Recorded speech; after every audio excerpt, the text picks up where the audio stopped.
"Never go to the farm, Catherine. Promise me." Those words left a hollow behind my ribs long before the funeral was over. They were small, ordinary words, no willful thunder, no final dramatic flourish, yet Joshua's voice had weight. He said them like a request between two people who had spent a life ironing out the dangerous edges of one another, like a carved line in a favorite table, simple, precise, intended to last. At the office the next week, Mr. Winters slid a small velvet pouch across his desk. Inside was a brass key on a maple leaf keychain, dull from use and warm from someone's pocket. He set it on the mahogany, then pushed an envelope toward me. My name was written on the front in Joshua's handwriting, Catherine, although I'd heard him call me Cat for half our marriage. Somewhere in the papers there was a typo. Someone had once written Catherine and another time Catherine, and the mix-up would follow us like a stray dog. For clarity, the papers read Catherine. That was the name he used. That would be the one I'd use. "Your husband asked me to keep these sealed until," Mr. Winters faltered, and the rest of the sentence softened into the office carpet. He was an attentive man, proper, and not prone to theatrics. When he slid a thin blue folder toward me, his hand shook just enough that I noticed. He looked at the key, then at me, like both things could be hot. "There are deeds," he said finally. "There are recordings. Joshua arranged for you to receive them in case—" He lifted his hand as if trying to catch air. For a moment, he was the only person in that room to feel small. Then he said the words we had all been keeping from ourselves. "He repurchased the family farm. He left it to you." I felt the room steady and tilt at once. In my head, I kept the simple promise, like a pebble crushed between thumb and finger: never go to the farm. After the funeral, I signed what needed signing, not from grief's sharpness, but from habit: teacher, wife, executor. I remember the way my fingers felt when the pen carved out my name. Mr. Winters had a folder for everything: bank documents, notarized statements, the deed to a place I had never seen and never expected to own. There were dates, receipts for renovations, strings of names, contractors, a stable manager named Ellis, even a lawyer's name in Minnesota who'd handled part of the repurchase because Joshua liked to keep things 2 steps ahead. "You should go," Mr. Winters said when I stood to leave. His voice was low, professional, and oddly unsteady all at once. "He wanted you to see it first.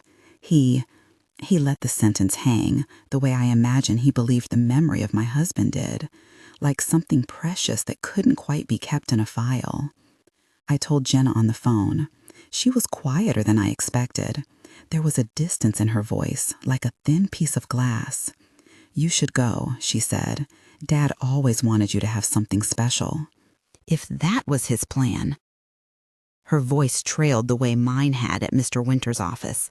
Then, quicker, "I'll come. I'll meet you there." We caught the first flight west, the kind of plane that left the city behind and put us over a land that flattened and breathed in a way the city never did. The sky felt wide and patient. In my carry-on, wrapped in a sweater that still smelled faintly of his aftershave, was the brass key. It felt like a small weight of proof, a bridge between the life I'd led and the life he'd been building somewhere he didn't say. The drive out to Maple Creek Farm was the kind of quiet that invites memory. Miles went by, grain fields trembling in a slow wind, a line of spruce trees like punctuation. The gate had a hand-forged sign, Maple Creek. The maple leaf key fit into a rusted lock with the reluctance of old things remembering purpose. When I pushed the gate, it sighed open. The house stood like a memory pressed into 3 dimensions: white clapboard, broad porch, windows that caught light and held it. The paint smelled faintly of a newness that had been earned, primer and years of elbow. A rose bush leaned toward the kitchen window as though it had been taught to prefer that view. I thought of Joshua walking these grounds alone, the plan he'd kept folded like a paper boat in his chest. Inside, the first room he led me to wasn't the bedroom or the kitchen. It was a narrow gallery along the back, a row of paintings hung like family portraits. They were studies of horses at different hours, dawn breath rising in pale blues, a rump shining with a midnight varnish. Each painting had his brush's patient work in it, and tucked in the corner of the laptop that sat on a small oak desk was a single red rose pressed under glass, a page from his devotion made physical. The laptop was closed, the screen dusted in a fine film of settled time. Someone had placed a coffee mug beside it with his crooked grin printed on a square of sticky note, an absent man's joke. I opened the laptop with hands that remembered the password like muscle memory, the name of the farm, followed by the year we were married. When the video began to play, the light in the footage warmed the grain of Joshua's skin in a way that made him feel less absent. He wore the old plaid shirt that had more mending than fabric at the cuffs. He smiled, one of those crooked smiles that contained 100 domestic jokes. "If you're watching this, then I haven't annoyed you into moving up to the Poconos yet," he began. He always found a way to start somewhere ordinary, an anchor for the rest of the sentence. "Promise you won't be too mad," he said, and then softer, "the reason I now lived in a plain house with a piano and a stack of student essays. I didn't tell you about the diagnosis at first. I didn't tell you because I wanted us to have the years as if time were a generous thing. That's the truth." Joshua explained, calm, clinical enough that his voice didn't break, diagnosed 3 years earlier with hypertrophic cardiomyopathy. He kept it between a handful of doctors and himself because fear was a contagious thing and he wanted to protect us from the small, gnawing dread that eats at the edges of living. He didn't dramatize it. He framed it like a chess move he'd thought through for the sake of a future we couldn't imagine. "But I wanted you to have this," he said, and there it was, the revelation of the farm, the restoration he'd quietly overseen, the paint and horses and studio. "You love horses," he told me, as if news of a restored barn could be perfumed like roses. "You paint the way you read, slowly, with attention. This is for you." He was practical as well as tender. The video was not only confession, it was a roadmap. He numbered things. 1, there will be a deed in the blue folder. 2, when the brothers find out, they'll come. 3, I left maps in the barn under the loose floorboard. They tell you everything you need to know about the land, and yes, there is oil, enough to complicate everything. Do not let them. He paused, looked straight into the camera, the way he'd look when he wanted me to know he was thinking, not just speaking. Do not let them make this about the money. Make it about the place. Make it about what we've loved. And listen to Ellis. He can be brash, he can be sharp, but he's been in that stable longer than either of the brothers have sat in a courtroom. When the video cut, I sat very still. The house carried on around me with the low domestic sounds I had known for years, the house settling, a distant single bird pecking, but the air felt altered, like a curtain lifted on a room you had always meant to enter. I found the blue folder as Joshua had said, tucked beneath a false bottom in the desk and wrapped in an envelope with his handwriting. Inside were the deed, the bank transfer records, and a stack of notarized documents proving the repurchase. The dates were methodical. He had bought back his childhood land through a trust and a sequence of transfers that created a wall of legal steel between the brothers and whatever cursory claim they might imagine. In small print, a note from the Minnesota attorney who'd overseen part of it said, "Reacquisition of Maple Creek, contingent on confidentiality. Paid in full." There was also a file with a name I hadn't expected. Ellis. I folded that paper into my palm like a talisman. We had been home 2 days when the Mitchell brothers arrived. They came in a wave of entitlement that smelled faintly of cheap cologne and banknotes. Robert, the oldest, had the posture of someone used to being listened to without question. Alan, the middle, had the practiced charm of someone who'd been taught to say the right things in the right places. He had the look of a lawyer who kept his suits made for motion.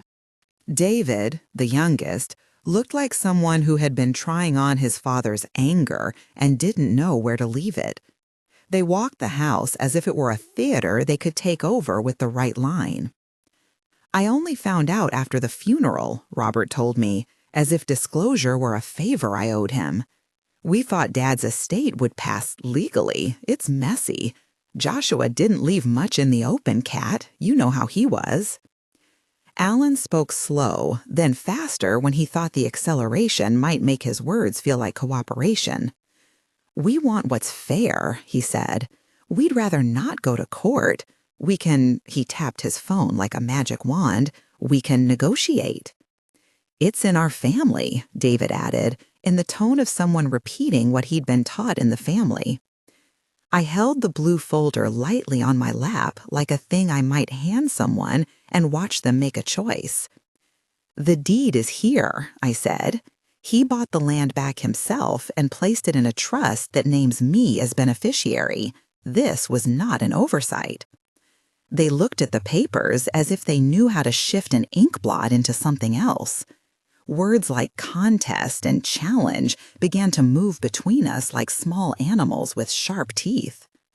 Their tone suggested they believed the world would unfurl according to what their fathers had taught them: ownership, entitlement, legacy as inheritance, not stewardship. Before words could become louder, a man in a uniform arrived at the driveway. Constable Wilson, a kind-eyed RCMP officer whose presence felt like a reminder that property disputes have to be staged in daylight. He'd come because Mr. Winters had called, because the documents were formal and there were protocols for when heated words and deeds met. He checked the deed, his gloved fingers lifting the paper and turning it over in the light. "Everything seems properly notarized," he said. "If there's a claim, it's a legal matter. I can't adjudicate ownership. I'm here to prevent a disturbance." The brothers each left with smiles that didn't reach the eyes, promising conversations and familial clarity and the kind of vague concessions that dissolve like breath on a window. They drove off. The gravel settled back into its patient hush, but the house felt altered, as if someone had opened a window and left the screen flapping. Jenna's first reaction was complicated. She'd always been close to her uncles in the way children keep certain adults as safe and reserve. They called her by a nickname and had the habit of slipping in and out of her life with checks and ease. After the brothers spoke to her, she came upstairs to the small guest room and closed the door. "They were just trying to be reasonable," she said at first. Her voice had a softness that translated into something I couldn't name, perhaps wishful thinking. "They said Dad would have wanted." I watched her from the doorway. Parents can sometimes know a child's loneliness the way a tide knows the shore. Jenna was 27 and beginning to recalibrate her own priorities. Promises of cash or even a chance at security land on a person like a warm cloak. I couldn't fault her for wanting something to protect her. When I brought up Joshua's videos, she sat on the bed and watched one with me. In the footage, Joshua's humor softened even his stern edges. He addressed Jenna directly, asked her to continue to paint, to stay with us longer if she liked, to trust her own decisions. He told her the brothers were his blood, but not always his counsel, and asked, in that way only Joshua could, that she be careful with people who saw land as only a ledger. As the video ended, Jenna swallowed and said, I didn't know." "None of us knew," I said, "but he planned for this. He knew they might come." She looked at me then, the first time in days that she didn't seem to be speaking for someone else. "What will you do?" I didn't have an answer then. My life had been a classroom of sentences. I graded papers and told teenagers to find their voice. I painted in the spaces between grading and sleep. Strategy was not my profession. But Joshua's videos were not passive mementos. They were instructions. He had not left me only a house. He had left, one by one, the pieces to a puzzle he had arranged like an architect, leaving notes in the wall. The first of those instructions led me to the barn the next afternoon. Ellis met me at the stable, broad-shouldered, more weather than a man. He emerged from the tack room with a rope over his shoulder and an expression of someone who'd earned skepticism early and carried the shield like a badge. He had a scar near his eyebrow and the hands of someone who had known rope and horses and hard winter mornings. "Mr. Joshua liked things done right," Ellis said. "If he put something in a place, it was because he wanted you to find it." The barn smell was sharp with hay and the mineral tang of animals. Door lights slanted across wooden posts, catching dust in a kind of cathedral. I looked around for the loose board Joshua's video had mentioned and found it beneath a bale of worn straw. A single plank, its nails old and patient, that lifted with the flex of my hands. Under it, wrapped in oilcloth and tied with twine, was a box. Inside, layer upon layer, the things a man who expected argument might amass. Maps with coordinates and colored pencil markings, laminated documents, a small stack of photographs of transactions with signatures, photocopies with highlighted passages that detailed certain business arrangements. There were also named entries, spreadsheets with margins of notes in Joshua's handwriting, and a small leather binder labeled Evidence, Personal. He had been careful, the way a good teacher is careful, to leave students the tools they will need when the answer isn't handed to them. The maps were the most urgent thing. A large sheet lay spread like an accusation across the plank, topographic lines and red marks like wounds. The western acres, the map showed, were marked with dense red hatches. Under a column annotated depth estimates, Joshua had written, neat and sober, "Potential reservoir, independent verification advised." I turned a page to find something that made my throat go dry, a stack of files with tabbed notes. On each tab, in his small, precise script, he labeled them as Mitchell 1989, Mitchell 2002, and correspondence, alleged mismanagement. The language was careful. He didn't call anyone a thief. He recorded transactions, unusual transfers, letters. He had compiled his suspicions and labeled them evidence, the same way a teacher collects essays to show a pattern. Ellis watched me like a man holding a candle near flammable material, protective, ready to act. "They'll want to see those maps," he said. "If word gets to Harrison Wells or someone with a clipboard and an appetite, this whole place changes." I remembered Joshua's words about making the farm about the place, not the money. It felt in that moment like the only ethical line left, to protect the land from those who saw it only as a resource, and to honor the man who had loved the work of painting horses into the light. And yet, even as I felt my father's hands closing into a fist around reason, the stakes tilted. The maps were proof of more than geography. They were the reason the brothers could be ruthless, and the reason Joshua had made what some would call a cruel cut, excluding his brothers from what they deemed theirs. He'd done it to protect something besides the family name. He'd done it for me, and in doing so, he'd created a fissure I could already feel widening. Jenna came out to the barn when she heard voices. I handed her a sheet and watched the color drain slowly from her face. "This is oil?" she asked, as if the term was both a thing and the rumor of a thing. I nodded. Enough to make people change their minds, enough to make a neighbor become an adversary. The brothers' eventual bargaining chip had always been more than just money on paper. In our world, and perhaps in every world where land sits above something that glitters like possibility, there are men who become quick at measuring in dollar signs and slow at measuring in history. They are the kind of people who wear a family name like a key and believe it ought to open every door. That week, the house settled into a tense rhythm. Me learning the edges of the farm, Jenna oscillating between being persuaded and being stubbornly loyal to memory, Ellis keeping watch over the stables, and the brothers making rounds like vultures who had recently discovered they wore crowns. Mr. Winters came out once more, less formal on this trip, a man who had tried humility and found it unhelpful against the tide of suspicion. "Your husband planned for this," he said, setting more files onto the kitchen table. His voice had the kind of small, urgent quality people acquire when they are used to helping others keep quiet about grief. There are geologic surveys he had commissioned. He anticipated a challenge and compiled as much as he could. He also looked tired in a way that made me realize lawyers carry a different grief, the burden of names and facts and the expectation of proof. When we discussed the timeline, he kept returning to a single phrase. He was meticulous. When he stood, the neat crease at the edge of his suit trousers betrayed the kind of man who saw the world in order and wanted to keep it that way. One evening, sitting at the kitchen table with the maps unfolded between us, Jenna asked, "Why would he do it? Cut them out like this. Family is family." I searched for the right phrase, for the one that would encapsulate a life I thought I understood.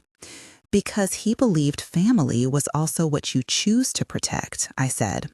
"Because he knew what denial can do to a place. He was trying to be precise about love, I think." She looked down at the maps again, tracing the heavy red hatch marks with the tip of her finger, like someone reading a braille of the land. "And the medical thing?" Joshua's secrecy about his heart had been a line I had accepted once I had heard it from him. It felt differently now that I was watching him talk to both of us across time. That small, careful concealment, meant to keep the sharpness of dread at bay, had become a part of the plan that shielded us.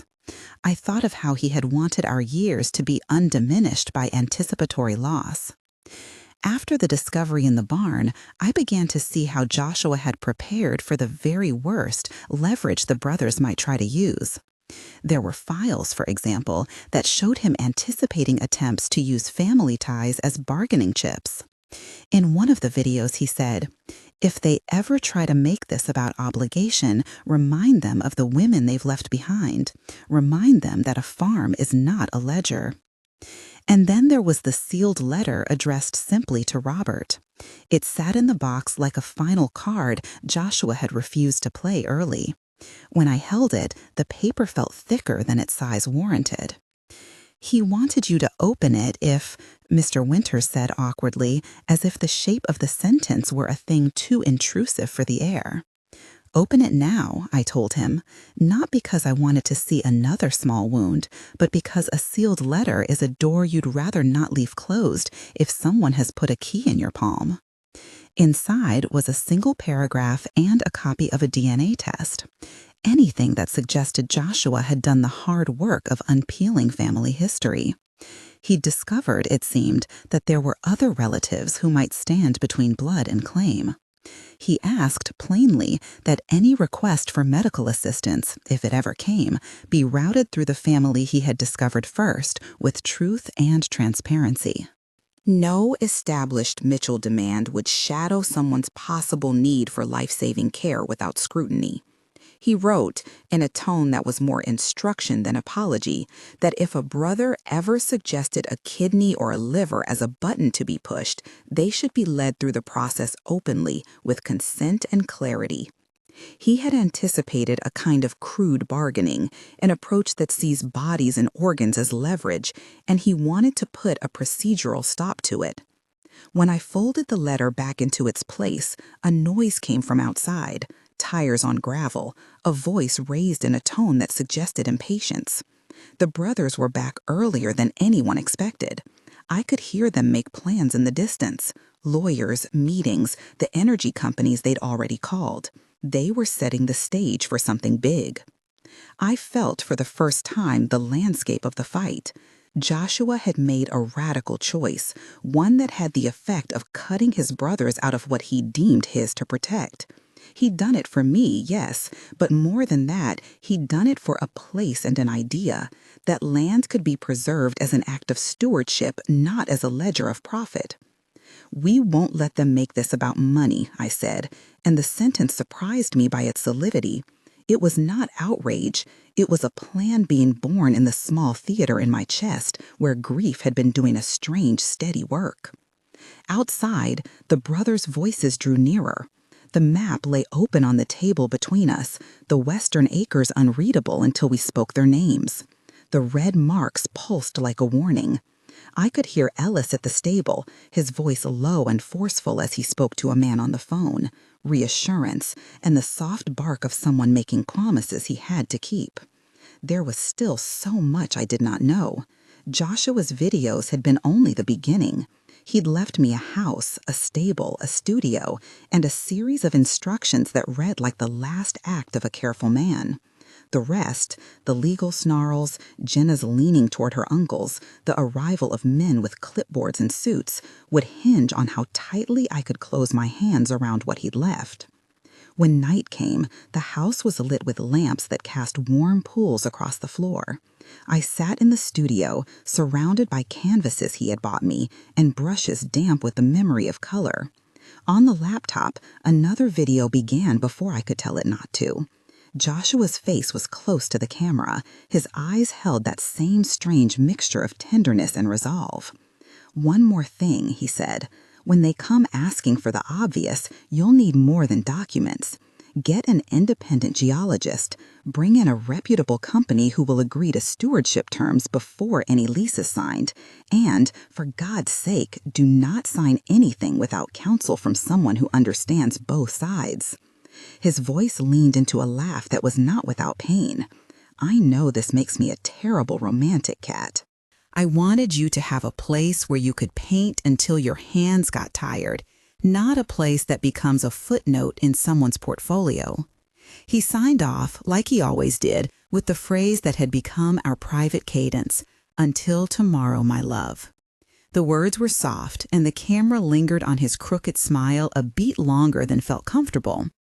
I sat there for a long time after the video ended, feeling as if a room had rearranged itself around a single lamp. The key lay on the table beside the maps, small, ordinary, significant, like the way a sentence can change the direction of a paragraph. It was a symbol and a tool. Joshua had left me both.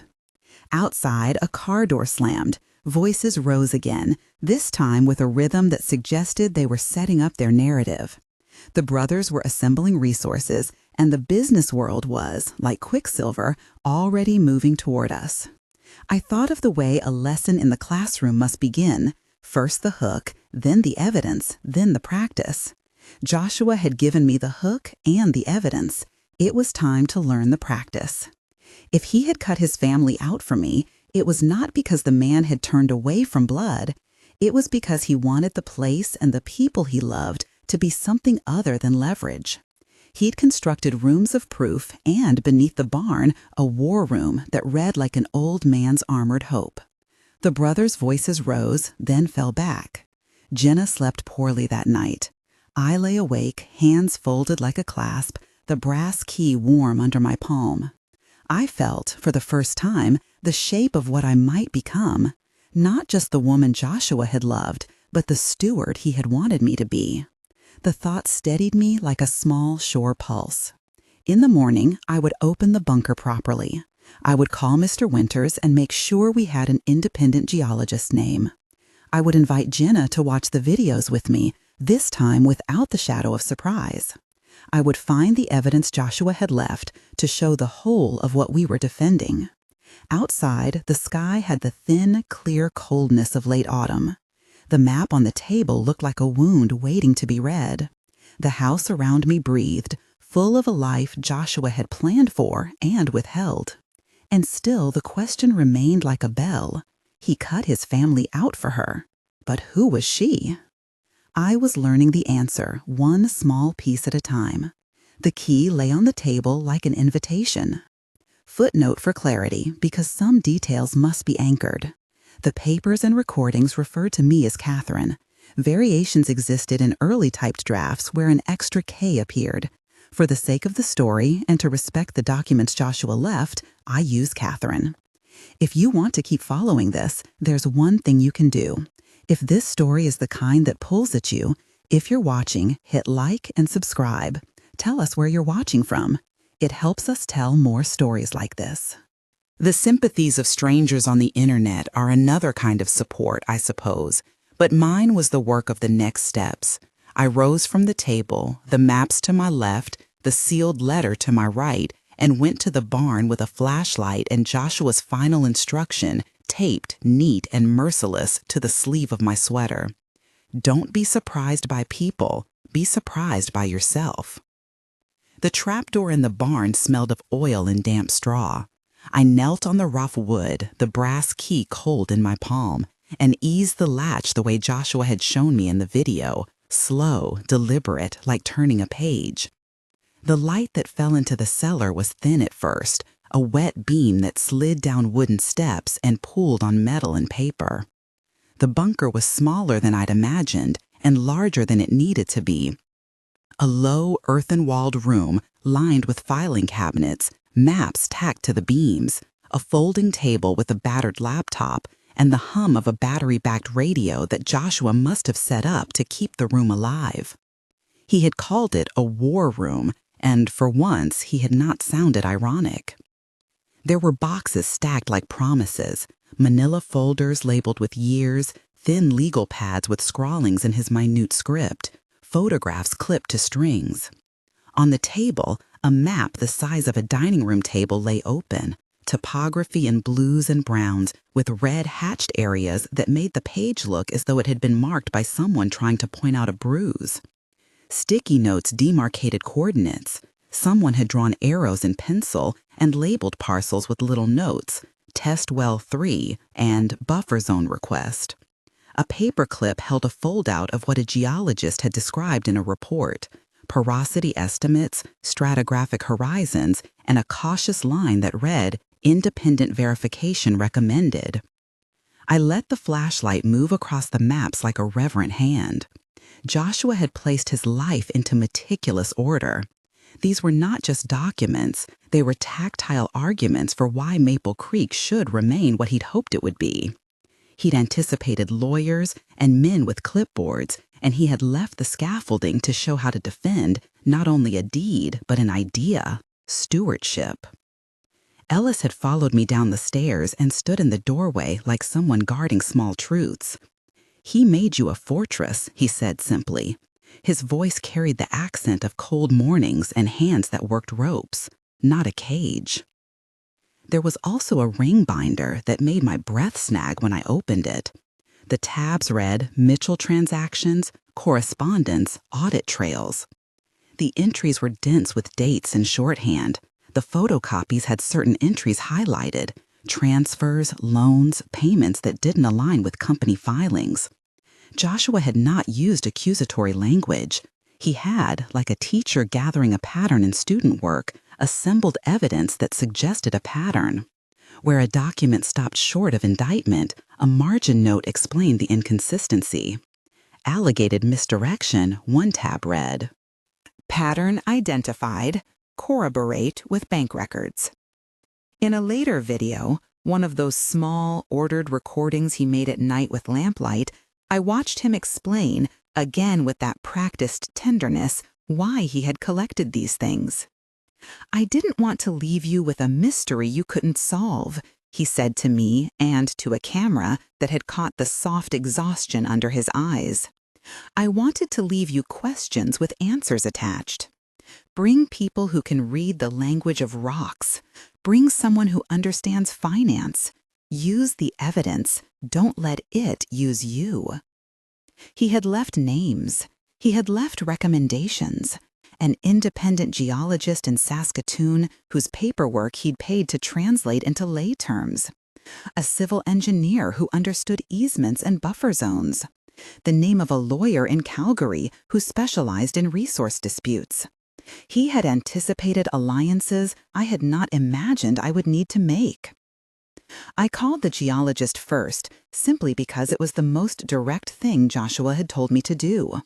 He answered on the first ring, voice grave and a little surprised. "Mr. Mitchell's files are very clean," he said after I explained who I was. He'd clearly paid for a credible survey. If you're proposing to show the world what the land truly is, we'd need to run a verification, surface samples, perhaps an electromagnetic survey, and a cross-check against the production histories of nearby wells. It won't be quick, but the results will be respected. That word, respected, felt like a tool. Respect in the world of resources translated into leverage. Expert testimony, a numbered report, the kind of thing the other side's attorneys could no longer wave away as rumor. When the brothers returned, it was with a lawyer of their own, a man who introduced himself as Mr. Pearson. He arrived in a suit that fit too well, and a tie knotted so perfect it looked like the kind of thing that could choke on its own confidence. There were cameras on the property now, not corporate press yet, but a man with a notebook and another with an expensive phone who said they were there to observe. The brothers wore the kind of easy civility men put on when they expected doors to open for them. They asked to walk the property. I let them because Joshua had not written that I should barricade the land against family. He had written that I should be guided by evidence and restraint. I stood to the side as they paced along the fence lines and peered at the fields as if the land owed them explanation. Alan tried to be reasonable. "We don't need to escalate," he said, voice like a gloved hand. "We can sit down and talk numbers. There is a way to make this clean for everyone." Robert cut him off with a laugh that was not really a laugh. "Numbers are important," he said, "but sometimes people forget the family they are talking about. Joshua has left us in an uncomfortable position, Kat. It doesn't mean we don't. Love family," David finished as if rehearsed. "But there are things to consider." When they left the field with their brass and rubber boots stomping gravel away, I felt the house exhale its patience. The first move for them had been reconnaissance. The second would be pressure. Joshua had predicted both. Then the brothers tried another approach. A late afternoon I would never forget, one that made me see exactly how raw this could get. Robert called Jenna. He did not call with legal threats. He called with a voice that sounded like nostalgia. "Your uncle could use someone with your eye," he told her. "We can help you get set up on land in town. There's a place at the company if you want it." He tossed her the promise of solidity and infrastructure, the kind of lifeline that looks distinctly like a job offer in the presence of a woman who'd been scraping to find an independent path. When she told me about the call, there was shame in the way she said, "It wasn't a threat, Mom. It felt practical." I understood. Practicality is a comfortable cloak on a cold evening. The issue wasn't that the brothers were offering opportunities. The issue was what their generosity implied, that the farm's value was a thing measured from their table, that its meaning could be erased by a ledger. At the same time, Robert tried another kind of pressure. He called Mr. Winters. "We'd like to propose mediation," he said through a line that was tight with strategic softness. "There's been talk, people in the community. We could all avoid the courts." Mr. Winters, who had grown steadier in my presence, listened. When he ended the call, his jaw had a new line in it. "They're trying to move this into places where agreements get signed," he said. "Be careful. Mediation is not inherently bad, but their lawyer will negotiate for a number, and they will want the paperwork to look tidy." We needed, as Joshua had told me, a credible counterweight, independent science, and an ally who would offer not only money, but a moral framework. I thought of Harrison Wells, the man the brothers were already talking to on speakerphone. Harrison Wells was, I had heard, a man with appetite and PR people who could make a land sale look like a miracle. Joshua had warned against men like him in the videos, not by name, but by character. Then Thomas Reeves called. It was, I would later learn, a small miracle of timing. Thomas was CEO of a mid-sized energy firm that prided itself on partnerships with landowners and community funds. He had been recommended by the geologist as someone who read the word stewardship not as a branding exercise, but a clause in a contract. When I arranged a preliminary visit, he came with his legal counsel and an engineer, but what surprised me was how clearly he spoke. "We're not interested in vampires," he told me without ceremony.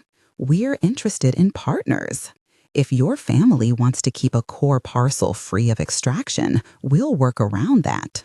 We can set aside a buffer zone, design pads outside key ecosystems, and place royalties into a trust that funds local conservation and education. But we will need transparency." His clarity was a kind of currency I hadn't expected to be able to buy. If Joshua had left me direction, it was because he expected me to find people who could honor both the land and the law. Thomas Reeves offered that possibility. We set up a small circle of allies: Mr. Winters, the independent geologist, Dr. Malik, Thomas Reeves and his counsel, and a local Calgary lawyer Joshua had suggested. We called Jenna into the studio and sat her down in the place she'd once used for late-night sketches. Joshua's videos played on a loop now when we needed courage and clarity. She had watched more than one of them, and in each he had spoken to her as if she were a future he already believed in. "There's a legal pathway," Dr. Malik said when he arrived with a small stack of charts and the calm of someone who had read the earth. "Based on what Mr. Mitchell mapped, it's possible to delineate the western acres as the primary reservoir, but the key will be proving the subsurface boundaries to a court or to a company that wants certainty. An independent survey, using electromagnetic mapping and a few low-impact core samples, will give you evidence that is credible in boardrooms and courtrooms." The words "credible in boardrooms and courtrooms" were what Joshua had wanted. He had wanted an argument solid enough that a lawyer could not wave it away with strong phrasing. He had wanted proof precise enough that an industry CEO could not simply rebrand greed as growth. We set a plan. Dr. Malik would run a verification study. Thomas Reeves agreed to wait for a summary report. Mr. Winters would prepare a packet to show to any mediator or judge that demonstrated the trust's chain of title and the independent survey's methodology. We would not make our next moves in public. Joshua had written in one of his videos that secrecy had been an armor to give them a chance. I felt now that we would take that armor and make it into a shield. The brothers responded in smaller, brittle moves. They brought a physician, Dr. Harmon, along to a meeting that had ostensibly been called to discuss access for surveyors. He sat at the edge of the kitchen table and offered a version of concern as a bargaining chip. "Robert's been dealing with a condition," he said. "There are donor considerations here, family matters that complicate the moral landscape."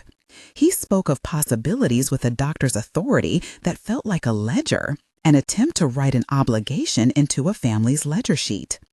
Joshua's sealed letter to Robert, remember the one tucked away in the blue folder, sat now on the table between us like a small, slow-burning fuse.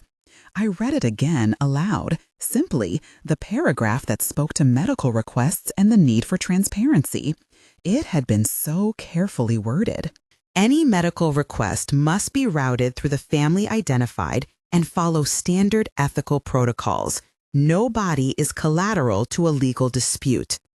I watched as Jenna's hands tightened on the paper and as the brothers' mouths shifted like people trying to shape an argument into a law. "That's procedural," Alan said, as if procedure could be used to hide intent. "We weren't suggesting." "That anyone is a bargaining chip," Robert said, and the syllables in his mouth sounded the way people rehearsed decency. Jenna's face was pale when the doctor spoke. "You used his illness as a bargaining chip," she said, voice small but clear. "You told me there might be help if we joined you." The room did not explode, but the air changed the way it does when ice slides into a warm lake. Tiny, insistent fractures. For the first time, Jenna turned to the maps and the videos with a new kind of attention. She sat down beside me on the studio couch and watched 2 recordings back to back, Joshua addressing her not as a child, but as someone he trusted would someday choose fiercely. "I shouldn't have listened," she admitted later that night, voice bare. "I was tired, Mom. They offered me things. I thought it might be easier." "You can be practical and still be wise," I told her. "The brothers can want what they want. We need to be the ones who decide what this land is for." She stayed. It was not an immediate, triumphant conversion. It was a slow replanting of confidence. She began to help with meetings, to help sift photographs, to sit through Dr. Malik's explanations, even when the words were granular and the graphs verbose. She found her voice again in the small tasks. She found it in telling reporters later that this was not about petty ownership, but about a legacy Joshua had wanted to protect. The weeks that followed were procedural and dramatic in equal measure. Dr. Malik's team arrived with gear that looked more like weather instruments than machines of extraction. They ran non-invasive surveys along the western acres and took a handful of small, carefully core-drilled samples that Dr. Malik promised would degrade the land less than a late summer footfall. The results were precise. The survey indicated a clear stratigraphic package consistent with the maps Joshua had shown, porosity where Joshua had marked it, and an anomalous signature that matched what a modest reservoir would look like. Dr. Malik's written report was sober, dotted with caveats a scientist must keep, ranges, probabilities, recommended verifications. In legal terms, the report made the brothers' assumptions and their lawyers' assertive talk suddenly brittle. We were no longer arguing in grocery store logic. We had a geologist's language of depth and horizon. I remember the day Mr. Pearson, the brothers' lawyer, walked into the dining room for what had been arranged as a family meeting. He held himself like a man who intended to make the room bend to his outline. There was a court reporter in the corner because the brothers wanted the meeting on record. They wanted a transcript. They wanted the world to look like an orderly negotiation, not a seizure of rights. Thomas Reeves sent a representative too, an engineer and a corporate counsel. Dr. Malik was in the room with his printed charts and a small, generous clarity. Mr. Winters sat near me with a look that had become steadier. He had gone from being a man who handles grief to a man who handles strategy. I began the meeting with a simple sentence. "This is not about making anyone disappear," I said, and the room hummed as if some slight current had been cut. "This is about doing what Joshua wanted, protecting the place he loved." I had not planned the theatricality that followed. It was not planned. It was the natural result of months of methodical work. I stood and pulled the large map up from the bunker on an easel. The map, Joshua's map, had been overlaid with Dr. Malik's printed survey. I had spent 2 days indexing the documents so that they would lay like a ladder across the table for anyone who needed to climb to a conclusion. "Here," I said, moving a laser pointer across the paper so the beam trembled in the low light, "is the western parcel. The independent electromagnetic survey confirms the anomaly Joshua marked. The core samples show pore space values consistent with a modest reservoir. Thomas Reeves' engineers have reviewed the methodology and agree that development could proceed only in specific locations, outside the riparian zones, outside significant habitats, and not on the central pasture where Joshua insisted the horses graze." There was a rustle of papers. Mr. Pearson's fingers tightened on his pen. He had spent a lifetime in rooms like this, converting will into contract. He leaned forward, voice precise. "Assuming the results are accurate," he said, "this may shape what an industry player is willing to offer. But deeds can be challenged and evidence can be corroborated," Dr. Malik interrupted quietly. "And here is my report, dated and signed. We used industry-standard methods and the samples are preserved. The methodology is available for peer review. The numbers are not speculative, they are measured. I slid the geologist's samples across the table. They sat like small tombstones of probability. Then I opened a ring binder with Joshua's assembled documents and let Mr. Pearson see the clipped, highlighted transactions. I did not accuse. I presented the documents the way a teacher presents an essay. Here is the work, read the pattern. When he read the tabs, loan entries, transfers, signatures that did not align with recorded corporate minutes, something shifted. I could see the lines appear at the corner of his mouth, the way worry leaves a trace in skin. He flipped through the pages, slower at first, then with a speed that felt like someone trying to keep his head above a swiftly rising tide. The room's atmosphere condensed into a single sound, the rustle of paper. "This is a substantial compilation," he said, voice low. For a moment, he looked at me, and I saw a human being recognizing consequences, the way a person might notice that a roof can't hold one more bucket of water. His hands, well-kept, polished, began to tremble. It was slight at first, a quiver in knuckles, but then his pen dropped, small, soft, on the table. He straightened, his mouth opening and closing as if to find a steady phrasing. "You've compiled materials that suggest a pattern of transfers and alleged misdirection," he said, choosing the careful phrasing lawyers use to place things as possible rather than certain. "If these documents are admissible, if they can be authenticated, this changes the posture of any negotiation." He was shaking. Not theatrically, not a melodramatic collapse, just the human kind of shaking that comes when someone who thought a conversation would be a maneuver instead realizes it is evidence against a foundation. The lawyer's outline, neat tie, polite smile, folded into a quieter, more bare thing, a man confronted with facts that could shape outcomes he had thought secure. The brothers' faces changed then, each from a different angle of denial and reevaluation. Robert's jaw worked. "These are not," he began, and the sentence thinned. "Necessarily conclusive in court without chain of custody work," Mr. Winters said, calm and clinical. He had that look he used now, conditional and precise. "But the combination of recorded deed, independent geological report, and Joshua's contemporaneous notes provides a strong evidentiary packet. Mediation at that point could become expensive for both sides and risky for your clients." The room held a breath. Thomas Reeves's counsel cleared his throat and adjusted his chair. "From a corporate perspective," he said, "we make decisions on certainty of rights and reputational risk.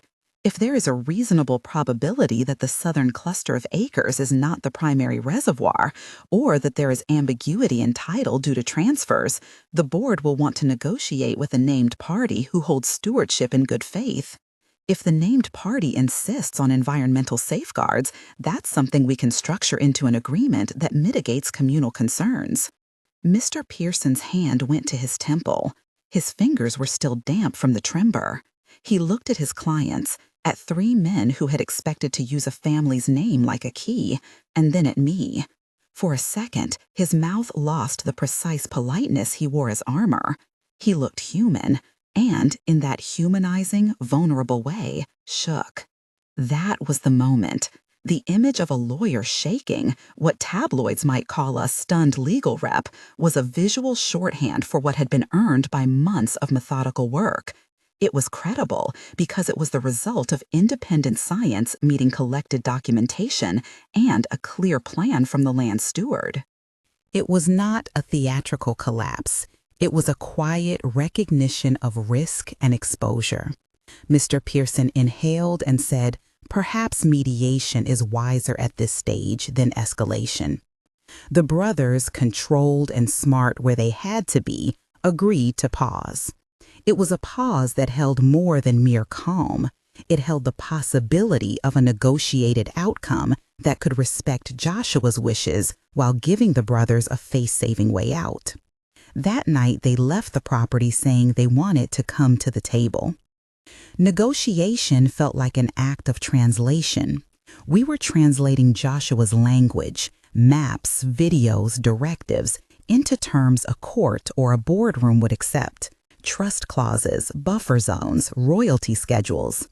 Thomas Reeves's team drafted a framework, a conservation easement covering the eastern core where horses grazed and where the pastures fed into riparian habitat, a designated western parcel where careful, low-impact development could occur, a royalty structure that funded a trust. The trust would fund local conservation, support community projects, and underwrite the farm's maintenance and art programs. It felt like a way to make the brothers' monetary concerns legible and to encapsulate Joshua's ethic of stewardship. There were moments of rawness in the weeks of bargaining. Robert tried to hold on to the narrative that gave him entitlement, words about birthright and blood. Alan argued the economic case, numbers and spreadsheets. David, quieter, less certain, kept showing up wearing concern as an armor. He wanted someone to tell him how to be proud of a name without causing harm. At one point, the brothers tried a version of the medical lever they'd hinted at before. Robert's throat had a story, and he and Dr. Harmon tried to render a human appeal in a room with a table full of witnesses. "We would just like an arrangement," Robert said, in a voice that was equal parts request and demand. "If there's anything medical, if we step forward, we would like to be considered." Joshua's sealed letter that I had read months before provided the edge of my reply. I spoke slowly, remembering his words and the gravity with which he had asked me to treat that possibility. "If there is ever a medical need," I said, "it will be addressed through the normal channels and with full transparency. Nothing about a body becomes a bargaining chip. Not here, not ever." There was a pause, a kind of small astonishment that someone would refuse a sentimental argument. Then Jenna rose. She had returned from a conversation with a cousin Joshua had found by phone, one of the distant relatives mentioned in the sealed file. The cousin had been welcomed into a letter and a truth. Together, they had begun the long, difficult labor of reweaving family threads. "My father would have wanted honesty," she said. "He wanted people to be treated like people. He made this terrible choice to protect something he loved. We can debate fairness, but not at the cost of people's autonomy." It was Jenna's presence, the woman who had almost been swayed by the brothers, who carried a different kind of moral weight. She had seen both worlds, the ease of being courted by promises and the steadiness of walking a slower, harder path. Her voice, once tentative, had found a cadence both fierce and tender. The negotiations that followed were long and careful. We argued about boundaries and about purse strings, about who would hold the trust and who would sit on the oversight committee.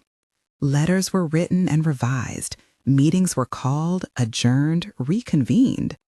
Mr. Pearson and Mr. Winters developed a protocol for document authentication. Thomas Reeves's engineers drew lines on maps that respected habitats. His council insisted on public reporting and community oversight, terms unusual for a boardroom, but consistent with the stewardship flaws I had insisted upon. Finally, on a crisp day when the maple leaves were turning and the light had a thin clarity, an agreement was reached. The brothers would be granted a limited financial settlement. The settlement was structured to avoid immediate ownership change for the central pasture. Instead, it created a compensatory fund tied to acreage that did not impinge on the horse fields and the studio. A conservation easement would protect the central acres. The western parcel's development would be subject to a phased approach and strict environmental conditions. A trust would be established with a board comprising community members, Thomas Reeves appointed steward, and one trustee selected by me. The terms were not punitive. They were careful. They were what Joshua had wanted, practical protection and a moral framework. There was no triumphant declaration. There was instead a slow, quiet motion towards an outcome that preserved the essence of the farm. The brothers signed. They did so with different faces. Robert wearing a relief that looked like fatigue, Alan with a practiced neutrality, David with tentative acceptance. It was not a perfect resolution. It was real. After the papers were signed, Mr. Pearson left the room without fanfare. His tie hung a little looser, and the trimmer in his hand had receded to ordinary human lines. He had been shaken, as the title of this story would later suggest, by the contingency of evidence and the clarity of an independent survey. He left with the legal job done and a report to deliver to his clients. He had not been shamed. He had been confronted by a case that required reconsideration. The aftermath of the legal settlement felt like the slow clearing after a storm. Thomas Reeves kept his promise. His engineers designed access roads that avoided ecologically sensitive areas. His company funded initial community grants from the escrow. The trust was formed with a charter that read like a list of promises to fund local conservation, to maintain a stewardship fund for the farm's upkeep, and to underwrite arts access for local youth. We added a clause Joshua had insisted upon, an advisory council that included a farmer, a conservationist, and a representative from a local indigenous community whose insights would help ensure practices honored the place's history. I kept painting. The studio Joshua had built remained a holy place where I could come and let color unravel the days. Jenna and I developed a ritual around the laptop. Twice a month, we would watch one of his videos, not to stay trapped in the past, but to remind ourselves that he had tried to leave us a method as well as a memory. Joshua's crooked smile and his sign-off, "Until tomorrow, my love," grew in the way a bell grows in a town, a familiar, comforting sound. Ellis stayed. He became, in the truest sense, the local steward of the horses. He organized a volunteer program for the farm's maintenance and showed up at places where fences needed mending or winters had left a board loose. He always had a small, dry joke for me at breakfast, a phrase that made me remember that life had a texture beyond contracts and maps. There were small, painful negotiations even after settlement. Neighbors asking questions, townsfolk wanting to know if the land would change, contractors seeking access. The energy company had a board, and their lawyers looked for loopholes. But the legal scaffolding we had built held. The easement, the trust agreements, and the public commitments made by Thomas Reeves' firm created layers of obligation that were publicly visible and thus politically costly to ignore. In quiet moments, late into autumn evenings, I took to walking along the western fence line. The map in my head had red marks, sure, but in reality, the land offered me soft grasses and the steady thrum of small life. I planted a sapling near the old birch where Joshua had once sketched a horse. It was an act that felt ceremonial in the best possible way, a small, living marker of growth. Jenna resumed her painting seriously. Her work changed the way grief sometimes does, reshaping the colors into new palettes. She painted the horses with a fierceness and tenderness that made me think of legacy not as a ledger, but as a series of gestures, feeding a mare at dawn, mending a fence, learning to care for a foal. There were small vindications and quiet joys. A local school came by for a day, and the children painted horses with awkward concentration. Thomas Reeves' Community Fund paid for a scholarship for a promising farmer to attend an agricultural program. The trust began to hold funds that would, in small increments, preserve the farm's future. None of this erased the slivers of loss, but it gave shape to the kind of future Joshua had wanted, one where land could be a living thing, not simply a commodity. There was, too, the complicated tenderness of family reconnection. The brothers were still brothers, still human with their flaws and their moments of grace. Our interactions became measured. We had conversations that were at once practical and deeply awkward. Birthdays, the naming of a cemetery plot, an exchange of some old family photograph. They came by once in the spring to look at a foal and to see that the farm still looked like a place worth visiting. There were honest apologies, tentative and partial, and gestures that were practical more than sentimental. That was enough. If Joshua had wanted absolution, he did not ask for it in his films. He had asked for stewardship. The painting I had kept putting off, the one Joshua had silently commissioned in our conversations, hung unfinished on the easel for months. It was a large canvas that had to do with light. I could not bring myself to begin because the act of painting felt at once trivial and sacred. When I finally started, it was in small hours in a cold studio. I painted the horses first, their ribs and flanks, the way their muscling caught the winter light. I painted the barn door with its chipped paint and the map table beneath it. I painted a small woman with a crooked smile and a brass key in her hand, looking at something she could not yet name. The painting took months. I worked until my hands ached with color. Jenna would sometimes come in and stand at the doorway, watching the way the paint turned under my brush into the particulars of a life we had reclaimed. When I completed it, I felt a strange unmooring and a steadying at the same time. The painting felt like a ledger of months, not of money, but of choices. Spring came quietly the year after the settlement. The birch sapling I had planted had pushed a few small green leaves.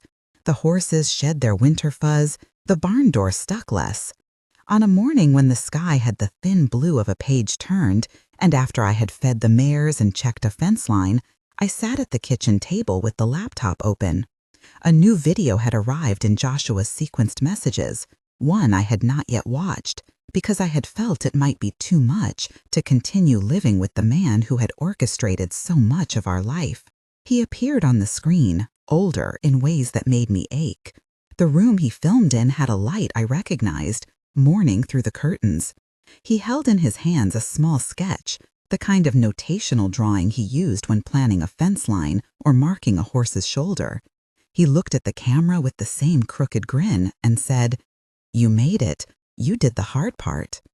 I laughed, which turned into a sob that felt like a release valve.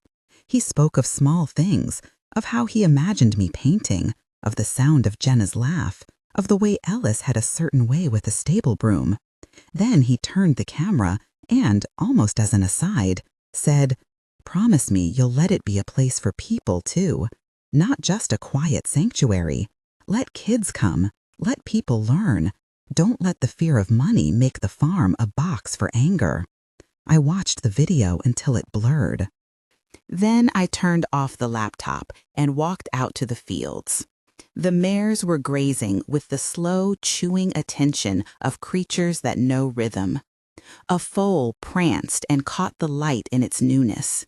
I untied a ribbon on the fence and looped it around my finger, a silly, private ritual that felt like a bell.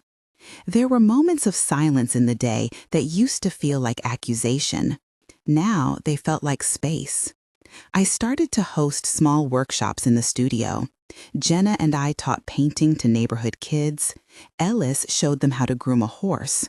The trust funded a small outreach program where local teachers could bring classes for a day of land work and art.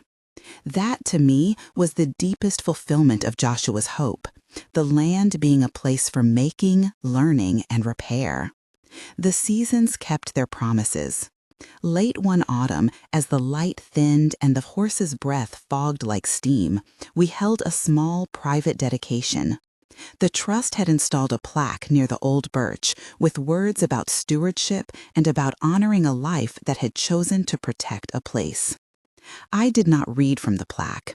I read instead from a small notebook Joshua had left in the war room with a list of things he loved: horses, paint, the way a morning could open with modest light. I read his list aloud and then said, simply, "We will do our best." There were people who called it a victory. There were others who said it had been messy. Both were true. The truth, I suppose, is rarely neat. On an afternoon that was thin with winter, Jenna and I stopped at the laptop and played back one of Joshua's final recordings. He looked weaker than he had the first year of his diagnosis. He looked tired in that way people do who have known limitation and choose to live anyway. He smiled his crooked smile, and then, with a tenderness I could not have predicted, he said, "Promise me you'll ride sometimes, Cat. Take the old mare. Paint the way you always have. Remember that cutting people out doesn't always mean you want to be alone. Sometimes it means protecting something for everyone, even the people who will not thank you for it." We sat in silence after the video, Jenna's hand finding mine. We had chosen, in the messy arithmetic of living, to honor Joshua's complicated generosity. The farm existed now not as something hoarded, but as something stewarded, structured by agreements that allowed for both development and protection. The brothers had accepted a settlement, and the public had a narrative that let them exit without ruin. It was, in the end, the best of possible imperfect arrangements. When the painting was finally hung in the small gallery Joshua had created, a room he had intended as my private space, but that had become a place for community, it felt, oddly, like a completion. People came to see it. They liked the way I had painted light into the horse's eyes. They asked about Joshua and about the kindness of a man who had used secrecy in service of art and protection. I did not romanticize his choices anymore. I had walked the road he had planned. I had felt the cost and the purpose. His secrecy had wounded us by surprise and healed us by allowing for a preservation no one else had prioritized.